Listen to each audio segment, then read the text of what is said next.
Okay जी, अब 2016 के MCQs पे हम काम करना शुरू करेंगे। और 16 का पहला एमसीक्यूज है, बहुत ही आसान सा एमसीक्यूज है। मैं आपको ईयर भी दिखा देता हूँ, 2016।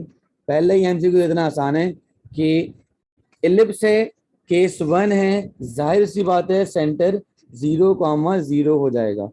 ऐसा कौन सा कॉनिक है जिसमें एसेंट्रिसिटी अगर 2 हो जाए तो उसका नाम क्या होता है? तो आप बोलते हो hyperbola. A B and C are coplanar. तो इन तीनों का डिटरमिनेंट किसके बराबर हो जाता है? 0 के। और ऐसा भी आ सकता है कि अगर कोप्लेनर है तो आप ये भी कह सकते हो any two vectors are parallel. ये भी पूछा गया है एक दो दफा, तो आप इसको कंसिडर कर लीजिएगा। डायरेक्शन ऑफ कोसाइन निकालनी है, तो डायरेक्शन ऑफ कोसाइन का मतलब क्या हो जाएगा कि आपने यहाँ पर कॉज ऑफ एल्फा निकालना है। तो कॉज ऑफ एल्फा कैसे निकलता है? Coefficient of x upon magnitude of this vector. तो मैग्नीट्यूड कितना बनेगा इसका? 1 √3। तो पहला आ गया 1/√3। तो पहला अल्फा ये आ गया आपके पास। दूसरा निकालेंगे, गैमा लग जाएगा, सॉरी बीटा लग जाएगा। तो 1/√3। और जब गैमा निकालेंगे -1/√3। तो option number B is the correct answer. तो ये कहना चाह रहा है कि ये एक क्लोज्ड फंक्शन है। तो आप ये मत कर दीजिएगा, देखिए इसका मतलब होता है क्लोज ब्रैकेट, इससे ना हम आगे जाएंगे ना हम पीछे। तो -1 के बाद आएगा 0 1 2 3 4 5। ना मैं -1 से कोई पहले नंबर लूंगा, ना मैं 5 के बाद कोई नंबर लूंगा। तो इसलिए यहाँ पर x की जगह मैं -2 नहीं रखूंगा, तो फंक्शन क्या हो जाएगा यहाँ पर? अनडिफाइंड हो जाएगा। एमसीक्यू नंबर 4 में डायरेक्शन ऑफ कोसाइन निकालनी होती है। डायरेक्शन ऑफ कोसाइन का फॉर्मूला होता है cos alpha is equals to minus coefficient of x upon r। r कैसे निकाला जाता है? इन तीनों का मैग्नीट्यूड ले लें, इस वेक्टर का मैग्नीट्यूड ले लें तो क्या आ जाएगा आपके पास? r आ जाएगा।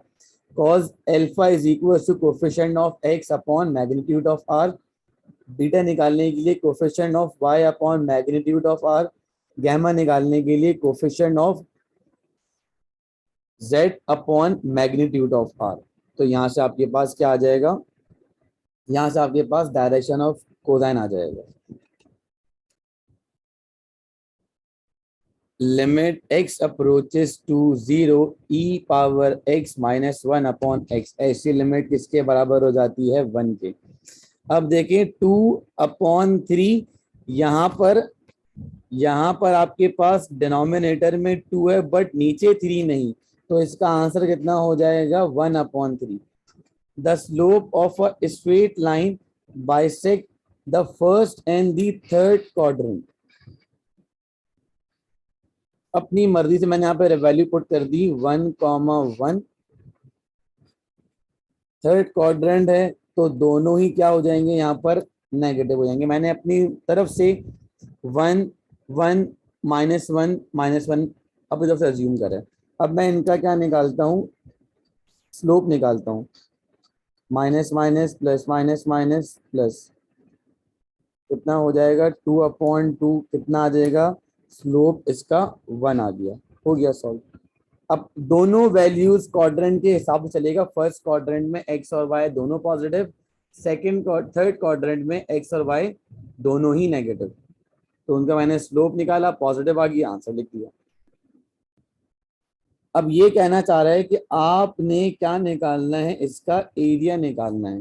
तो इसका एरिया किस तरीके से निकलेगा? बहुत ही आसान है, एरिया का फॉर्मूला लगाने की जरूरत नहीं पड़ेगी यहाँ पर। फर्स्ट ऑफ ऑल आपने सवाल को समझना है कि ये एक ओरिजिन हो गया, ये कट कर रहा है आपके पास y एक्सिस पे, ये कट कर रहा है x एक्सिस पे।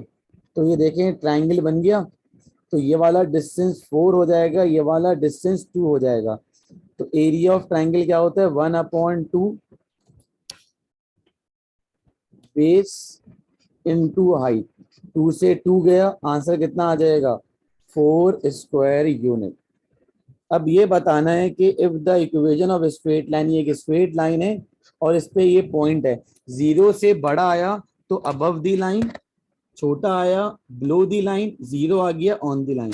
तो आइए x की जगह मैं यहाँ पर 1 पुट करके देखता हूँ, y की जगह हम 2 पुट करेंगे, 3 1 जा 3, और यहाँ पर ये कितना हो जाएगा आपके पास प्लस का 3, तो 3 + 3 कितना आ गया 6, 0 से बड़ा आ गया तो हम इसे बिलो नहीं बल्कि क्या बोलेंगे अबव दी लाइन। ये एरर है, इसको सही कर लीजिएगा ताकि प्रॉब्लम ना हो। लेकिन 0 से बड़ा आएगा अबव दी लाइन, छोटा आ गया बिलो दी लाइन, 0 आ गया तो on the line. Two straight line आपके पास कहाँ की है ये, ax² + 2hxy + by² तो लाइन कोइंसिडेंट हो जाएं तो ये वाली कंडीशन कहाँ लगेगी आपके पास। ओके, मैं दोबारा बात रिपीट करूंगा। अब यहाँ पे कोइंसिडेंट लिखा जाए या पैरेलल तो बात क्या होगी, अलग मतलब सेम होगी, बस थोड़ा डिफरेंस हो जाएगा।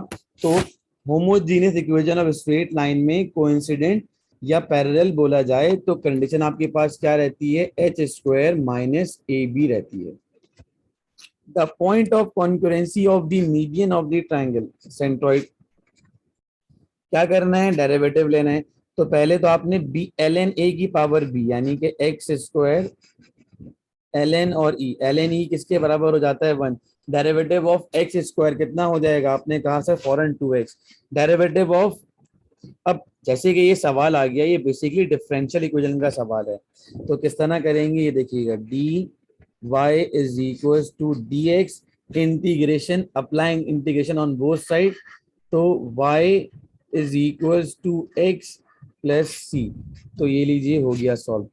अब जैसे कि ये वाला सवाल आया फिर से, इस टाइप के सवाल मैंने आपको इससे पहले भी लेक्चर में करवाया था, तो पहले मैं कैलकुलेटर डिग्री में कन्वर्ट कर लूंगा, फिर मैंने लिखा टेंजेंट 45 कितना आ जाएगा 1, तो आप जब यूं करेंगे टेंजेंट 45 की जगह आपने 1 लिखा तो 1 का इंटीग्रेशन आपके पास कितना हो जाएगा x + c, फर्स्ट फंक्शन का डेरिवेटिव सेकंड फंक्शन है तो आपके पास क्या हो जाएगा e की power x dot sine x + c, ये बात मैंने आपको 6.7 में भी एक्सप्लेन करी थी। आगे चलते हैं।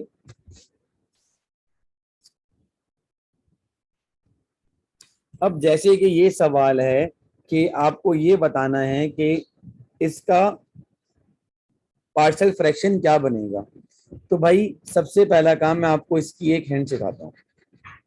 तो पहले आपने यहाँ लिख दिया x + 2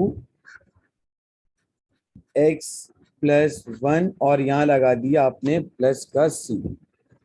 अब आपने यहाँ पर सपोज क्या करा, आपने कहा सर x + 2, तो यहाँ पर आप किसकी वैल्यू निकालोगे, अपने जहन में ये बात रखना कि आप वैल्यू निकालोगे किसकी, x - 2। अब ये जो x - 2 की वैल्यू है यहाँ पुट नहीं की जाएगी बल्कि कहाँ पुट करोगे, यहाँ पुट करोगे, जिसका फैक्टर होगा उसकी वैल्यू निकालकर, जैसे कि यहाँ पर x + 1 है तो यहाँ कितना हो जाएगा x = -1।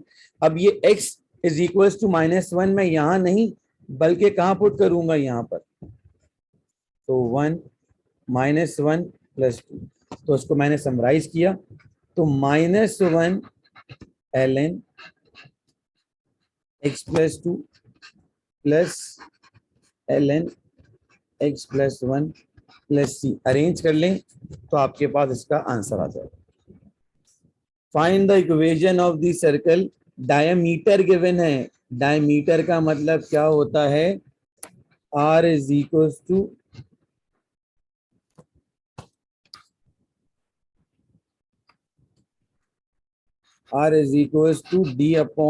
तो 4 है, डिवाइड कर दीजिए 2 से तो 2 आ जाएगा।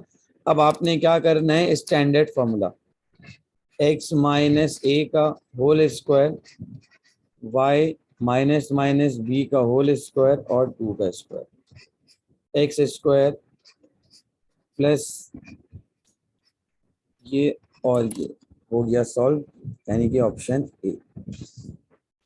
This circle has its centre on y axis. तो जब वाई एक्सिस होता है तो मैंने बताई थी बात कि आपको एक्स का लीनियर नहीं मिलेगा, तो ऑप्शन हो गया ये वाला सही। क्या निकालनी है? Length of parabola.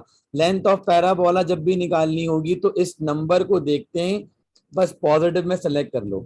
क्या लिखा हुआ है? 8 है, -8 है, तो मॉड्यूलस -8 को सॉल्व करा, क्योंकि लेंथ कभी भी नेगेटिव में नहीं होती, तो 8 यूनिट आंसर आ गया।